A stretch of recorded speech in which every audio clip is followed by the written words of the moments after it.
next speaker needs no introductions except for please welcome Dr. Cyril Wecht.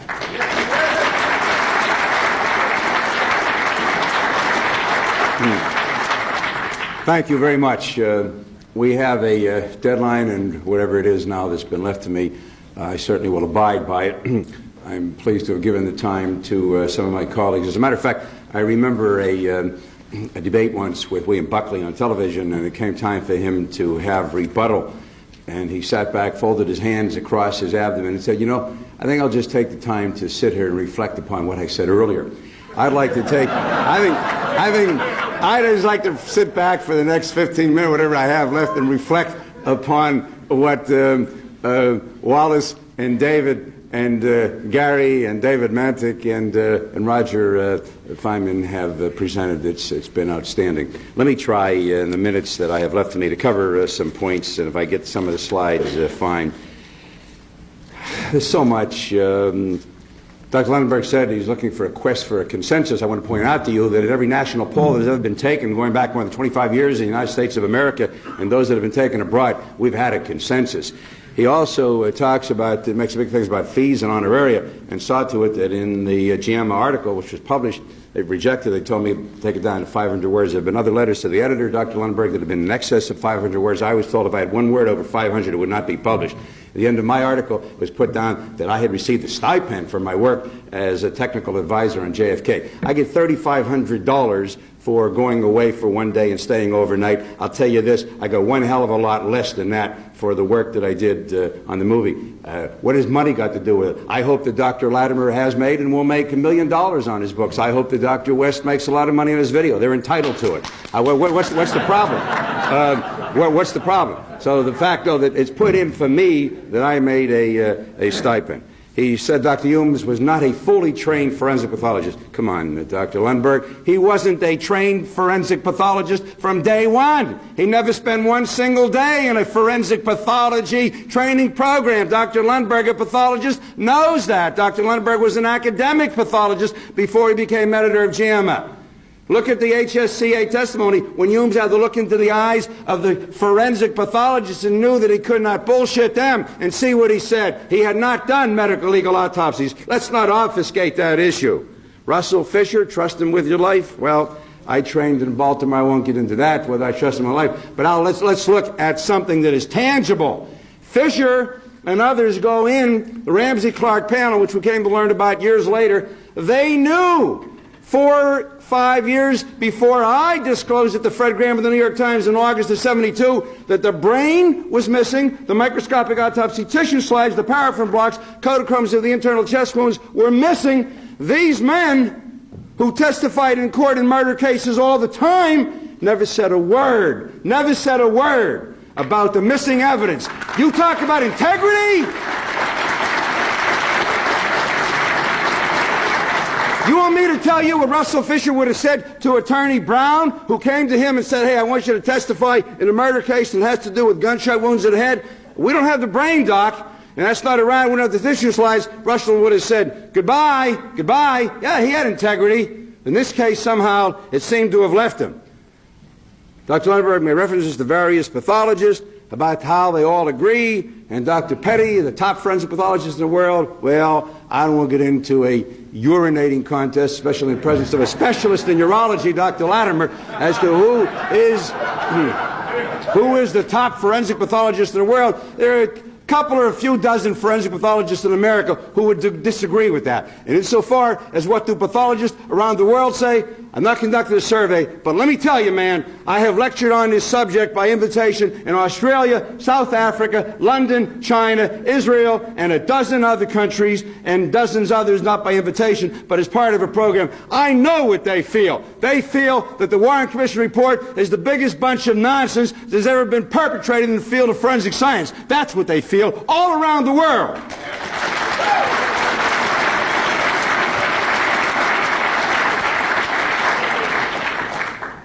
Dr. Lundberg said they did interviews with all the pathologists and all the doctors at Parkland. He mentioned them, and they were published, I think his exact words, in 21 pages of journalism.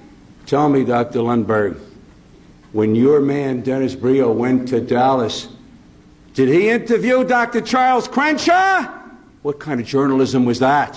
When you stated in your publication that Dr. Crenshaw had not been present at Parkland Hospital that day, that there had not been a call, heavens no, there was no call from somebody who said he was LBJ. Charles Crenshaw was ridiculed, held out for obloquy in the eyes and minds of 350, 400,000 physicians in America. That man was defamed. It's a matter of record that he was there at Parkland Hospital, and it's a matter of sworn testimony by at least 2 people that a call came in from somebody who said he was LBJ. But Dr. Crenshaw was not interviewed for JAMA, although Mr. Brio was in Dallas. I guess Fort Worth was too far away. Dr. Lundberg stated the point of entrance on the back of the head, it makes no difference. Did I hear that? On the Larry King show last year, he also said to me when it came up that the single bullet theory was something he had not addressed. Already in the May 27th edition, he had laid it out. He had a big press conference in advance of the journal reaching people, something that I don't know if has ever been done before. But he hadn't even addressed the single bullet theory. Now he tells us that it makes no difference. I leave it to you. Here, yellow is parietal. Blue is occipital. Does it make a difference? Are you standing up there? Are you shooting from there? Are you shooting from a whatever? Does it make a difference? It doesn't make any difference. My God, thank God that Dr. Lundberg is now with JAMA, because I would hate to see him testify in a murder case and have his rear end torn apart by F. Lee Bailey on cross-examination if he ever made a statement like that in a case involving death due to gunshot wound to the head.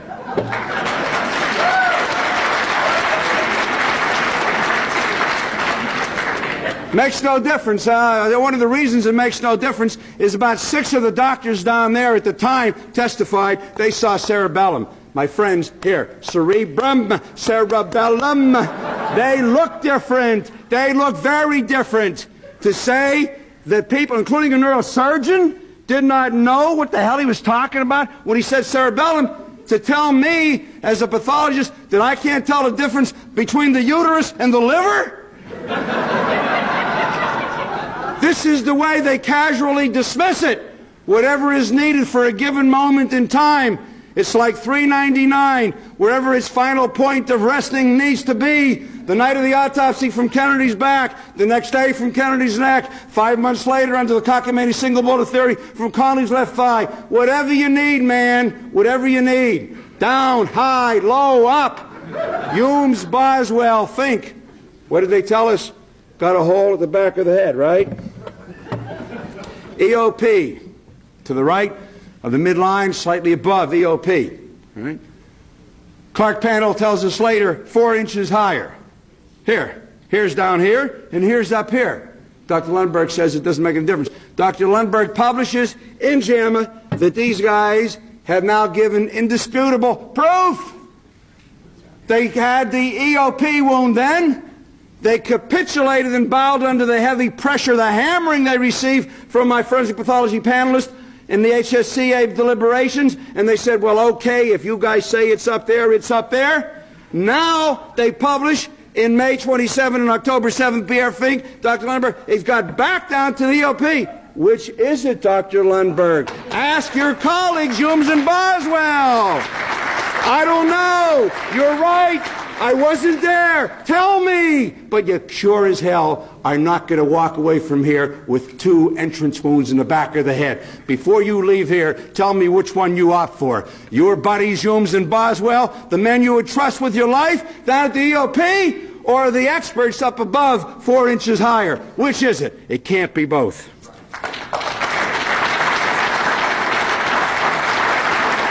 Publication of materials. I'll tell you, I counted 40 pages. 40 pages. 3.5 are given to letters to the editor of a con Nature.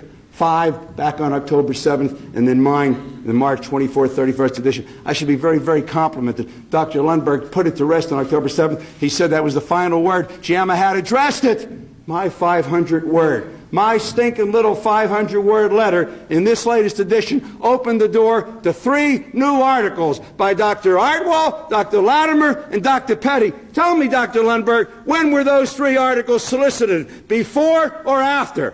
How come you can't give any space to Aguilar and Mantic and people with credentials like that?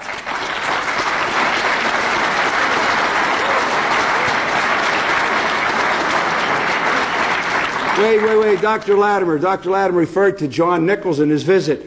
To borrow the phrase, and believe it or not, Dr. Lundberg, I was going to use it, and all I got to say, I'll attribute the great line from Lloyd Benson. I knew John Nichols, and I sure as hell knew John Nichols. John Nichols repeated the experiment from Edgewood Army Arsenal, shooting the bullets into cotton wadding, shooting the bullets through goat carcasses to break one fracture to simulate Conley's rib fracture, shooting through human cadavers to simulate the radial fracture. John Nichols got the same results that Edgewood Army Arsenal got. Those bullets are all substantially deformed and fragmented. And that experiment will not be repeated. I begged, I implored, I offered to pay myself as a member of the HSCA panel, repeat the experiment. They will not repeat it. The only one who does these experiments somewhere in the middle of the night, in the middle of nowhere with his family, is Dr. Latimer. He does experiments everywhere. Everywhere he does experiments. It's fantastic. What the hell do they need anybody for? Olivier Stardivant, any of these people, Edgewood Army Arsenal. Dr. Latimer was their man. It is absolutely incredible. Shooting fish in a barrel, he says. I'm waiting to find out then how come he misses the car completely. What a schmuck. I mean, it is right there. The car right in front of him is getting bigger and bigger and bigger and bigger. Shoot, man, shoot! I missed the car. The next 2, I better get in. My God, they'll take away my scores from the U.S. Marines retroactively. Dr. Artwell, Dr. West, they talk about the transverse process being hit and fractured, and the spinal cord is deflected, and if it's deflected, that means that the bullet must be deflected to the... Where does this come from? Not from the panel. You know, I disagreed with these guys, but they were 8 sharp, experienced forensic pathologists. Dr. Artwell stands here and says that he, I think his exact words, that he is bothered or disturbed or angry. He gets upset every time he sees Dr. Bodden's disruption. I know, Dr. Bodden. You are not Dr. Bodden. When Michael Bodden has forgotten about forensic pathology, you won't know for the rest of your life. You're upset about what he presents. He's my dear friend. I should be upset about what he presents. But we can disagree on the conclusions. At least Michael had the integrity, and the others did, to rip Humes and Boswell apart for this horrible, horrible autopsy. And Dr. Lundberg, who does know, who is a competent pathologist, who knows very well in his mind and his heart, who has written on this, who has editorialized, who has talked about the need and the importance of autopsies, he knows what a crummy job it was. And yet he says, in one of the slides, and I guess I don't have time, he says that these people did a fine autopsy. It was all that was necessary for this autopsy, despite the fact that it was on an extraordinary man under extraordinary circumstances. I want to tell you something. If they did autopsies like that in any approved medical legal office in the United States of America, their certification would be lifted so fast by the American Board of Pathology, their heads would spin. And you know who would be the first to agree with them? Dr. Lundberg. But this case is different, right? This case is different. Dr. West, I know Richard Thornburg. Worked with him when he was in Pittsburgh. Personal friend, U.S. Attorney. Richard Thornburg has enough problems. Don't give him that reflex. Please, please, please.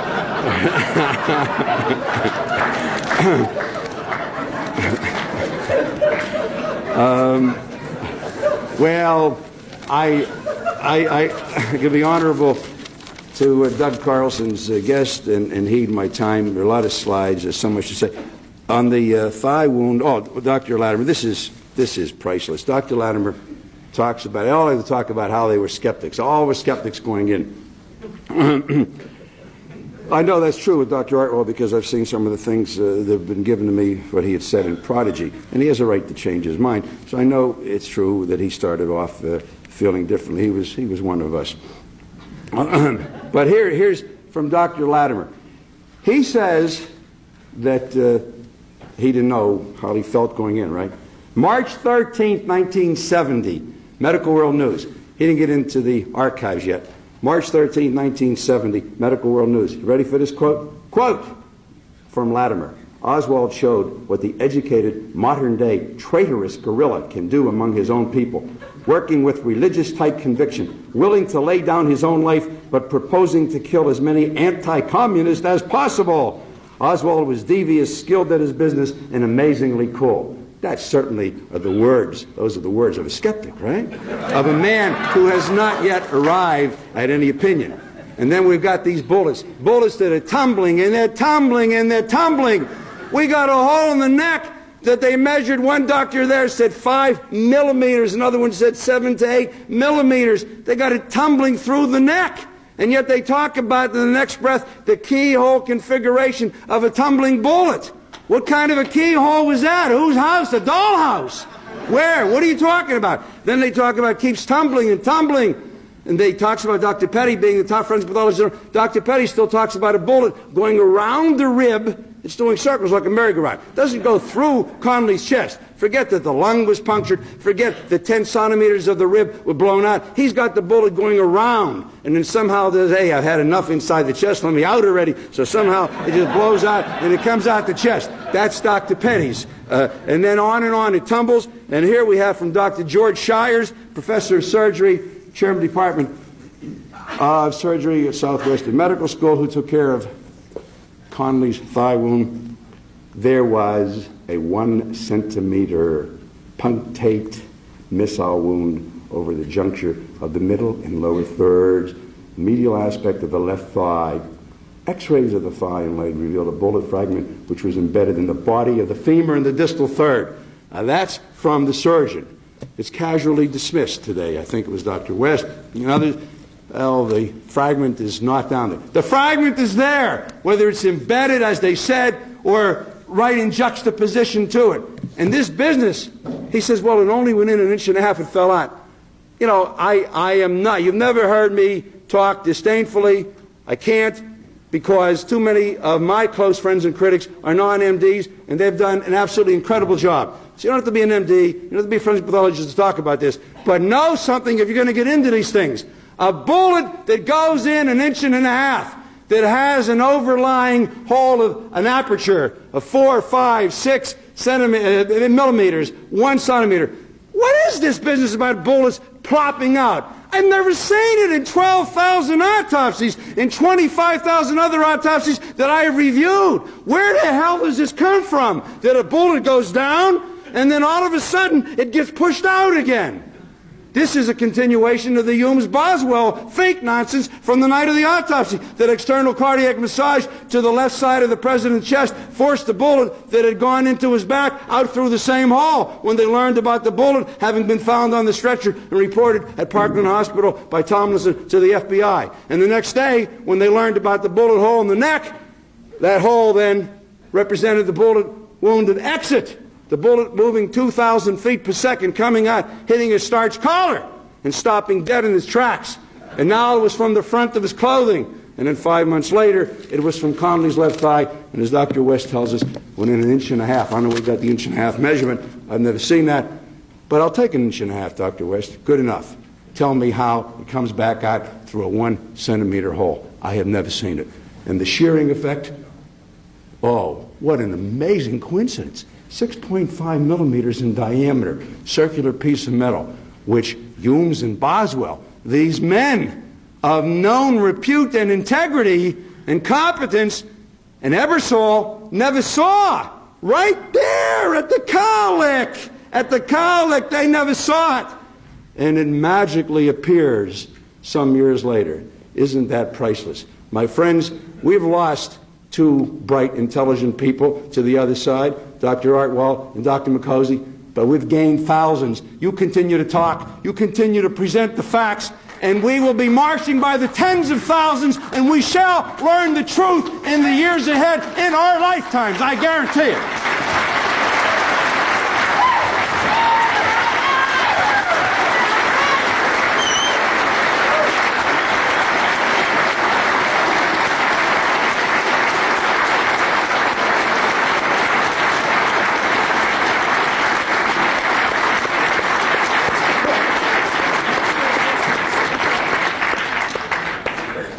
I think I know how Bill and Gail Newman felt when they wanted to instinctively duck from what was going around them, because I don't want to be up here right now.